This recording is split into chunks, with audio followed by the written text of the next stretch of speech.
IFM News. IFM News. IFM News. Sports.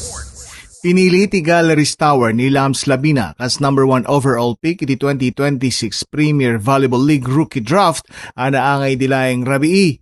Kas ninamnama binitbit ti high risers ti maysa nalay nga setter tapno patib ka rin iti opensa kaya nagserbi nga utek kadagiti plate da Gene Assis ti number 2 overall pick iti naglabas sa tawen ken iti dumapay a key players iti tema.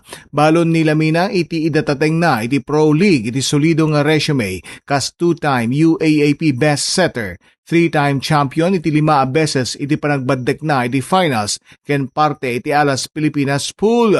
Malagi pa na sorpresa ti 2026 draft class iti panagatras si number 1 pick prospect ani Alaysa Solomon kadwana ni Ninya Itang amas nag-focus iti obligasyon dagiti dua iti national team Alas Pilipinas.